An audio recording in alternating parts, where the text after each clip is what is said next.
नमस्कार, मी डॉक्टर दृष्टी Botre, homeopathic consultant. आज तुमचं परत मनापासून स्वागत आहे आपल्या ह्या व्हिडिओमध्ये.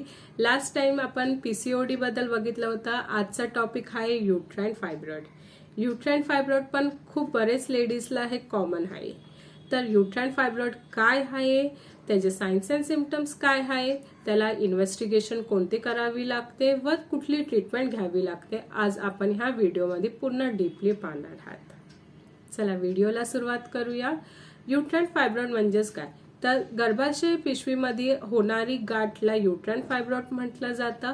युट्राइन फायब्रॉइडला दुसरं नाव पण आहे, ते आहे लिओमायोमा, मायोमा या फायब्रोमायोमा. फायब्रॉइड कशाने बनलेलं आहे, तर फायब्रॉइड हे स्मूथ मसल्सनी आणि फायब्रस कनेक्टिंग टिश्यूजनी बनलेलं आहे. हे फायब्रॉइड्स मोस्टली बिनाइन इन ट्युमर्स आहेत, म्हणजेच नॉन कॅन्सरस ट्युमर्स आहेत. ह्याची जी साईज आहे ती एकदम छोटी पासून मोठी आहे, म्हणजेच एकदम पीनट साईज, म्हणजे शेंगदाण्याच्या दाण्यापासून ती 1 to 2 kg पर्यंत असते. ह्याची साईज जेवढी इम्पॉर्टंट नाही तेवढं त्याचं लोकेशन इम्पॉर्टंट आहे. ह्याचं लोकेशन 3 टाइप्स मध्ये डिस्क्राइब केलं जातं: सबम्युकॉझल फायब्रॉइड, इंट्राम्युरल फायब्रॉइड अँड सबसिरोशियल फायब्रॉइड. गर्भाशय पिशवीच्या आतमधल्या साईडला जे फायब्रॉइड्स असतात, म्हणजेच युट्रस कॅव्हिटी मध्ये जे फायब्रॉइड्स असतात त्याला सबम्युकॉझल फायब्रॉइड्स म्हणतात. जे फायब्रॉइड युट्रसच्या मसल वॉल मध्ये असतात त्याला इंट्राम्युरल फायब्रॉइड म्हणतात. आणि जे फायब्रॉइड युट्रस कॅव्हिटीच्या म्हणजेच गर्भाशय पिशवीच्या बाहेरच्या बाजूला असतात त्याला सब सिरोशियल फायब्रॉइड्स असं म्हणतात. आता आपण त्याचे कॉज बघूया. पहिला कॉज आहे हार्मोनल इम्बॅलन्स. जर इस्ट्रोजन अँड प्रोजेस्टेरॉन लेवल तुमची इम्बॅलन्स असेल, म्हणजेच पिरियड सायकल इम्बॅलन्स असेल, तर त्या लेडीज मध्ये मोस्टली कॉमनली युट्राइन फायब्रॉइड्स हे बघितलं जातं. सेकंड आहे, मोस्टली जे लेडीज फॅटी असतात, त्यांचं वेट जास्त असतं, ओबेसिटी असते, त्या लेडीज मध्ये युट्राइन फायब्रॉइड हे कॉमन आहे. थर्ड आहे जेनेटिक. जेनेटिक म्हणजेच काय, जर तुमच्या आजीला युट्राइन फायब्रॉइड आहे, जर तुमच्या मम्मीला युट्राइन फायब्रॉइड आहे, तर कदाचित तुम्हालाही युट्राइन फायब्रॉइड असू शकतो.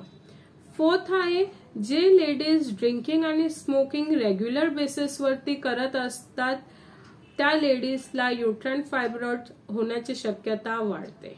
आता त्याचे सायन्स अँड सिम्पटम्स काय आहेत ते पाहून घेऊया. मोस्ट फायब्रॉइड्स हे असिम्प्टोमॅटिक असतात.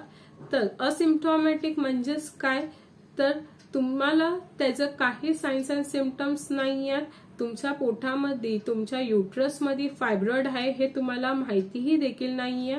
जस्ट तुम्ही कुठल्या नॉर्मल सोनोग्राफी करायला जाता या कुठला दुसरा आजार आहे आणि त्याचे जस्ट इव्हॅल्युएशन करतोय आणि त्या टायमिंगला तुम्हाला युट्राइन फायब्रॉइड सापडलं जातंय, बट तुम्हाला त्याचा काही त्रास होत नाहीये.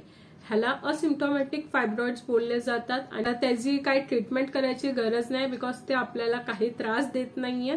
सो बट जर तुम्हाला त्याचा काय त्रास होत असेल तर तुम्ही डॉक्टरकडे नक्की जायला हवं. आता कुठले सायन्स अँड सिम्पटम्स असतात सिम्प्टोमॅटिक फायब्रॉइड मध्ये? पहिलं, पिरियड्सच्या टायमिंगला या पिरियड्सच्या 2-3 दिवस आधीच पोटात दुखायला लागतं, हेवी पिरियड्सचा फ्लो जास्त असतो, हेवी ब्लिडिंग होत असते व त्याचा जो ड्युरेशन आहे तो वाढतो. नॉर्मल ड्युरेशन असतो 5 to 8 days पर्यंत पिरियड्सचा, बट जे युट्राइन फायब्रॉइडचे जे पेशंट्स आहेत त्यांना कधी कधी हेवी ब्लिडिंग 15 दिवस पर्यंत ही देखील जात असते. सेकंड आहे, पिरियड सायकल इरेग्युलर होते. नॉर्मल सायकल आहे 28 डेजची, बट युट्राइन फायब्रॉइडच्या पेशंटला जी सायकल होते 15 to 20 डेजची सायकल होत असते. आधीच सांगितलं, जी पिरियड्स जे असतात ते 15 डेज पर्यंत होत असतं फ्लो. सेम वे जशी ही सायकल होते, फॉर एक्झाम्पल 20 डेजची जी सायकल असते, 15 to 20 डेजची जी सायकल असते, ती वन्स सायकल कम्प्लीट होत नाही तोपर्यंत दुसरी सायकल पण चालू होत असते आणि ती जी सायकलचा जो फ्लो आहे ती कंटिन्यू चालू राहते.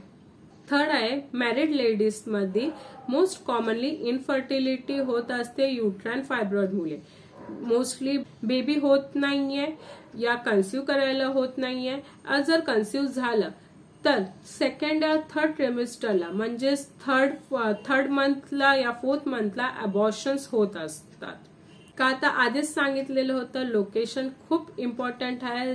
जर युट्राइन फायब्रॉइड हे सबम्युकॉझल लेअर मध्ये असेल म्हणजे युट्रस मध्ये असेल आतमध्ये, तर बेबीची वाढ होत नसते, त्यामुळे अबॉर्शन्स रिकरंट होत असतात. फोर्थ, युरिनरी फ्रिक्वेन्सी वाढत असते in patient of uterine fibroid.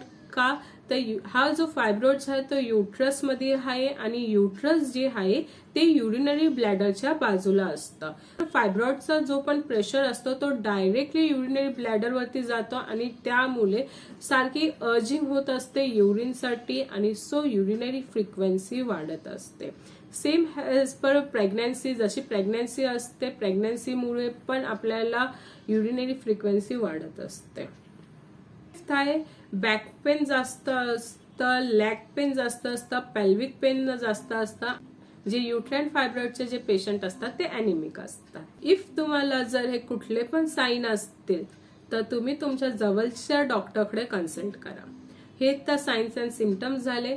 आता आपण इन्व्हेस्टिगेशन कोणती करायची असते तर इन्व्हेस्टिगेशन मध्ये USG जी सोनोग्राफी, अल्ट्रासाउंड सोनोग्राफी जी असते ती करायची असते. ह्याच्यामध्ये याला कुठल्या लोकेशन मध्ये फायब्रॉइड्स आहे, किती साईज आहे, किती फायब्रॉइड्स आहेत ते प्रॉपर समजलं जातं.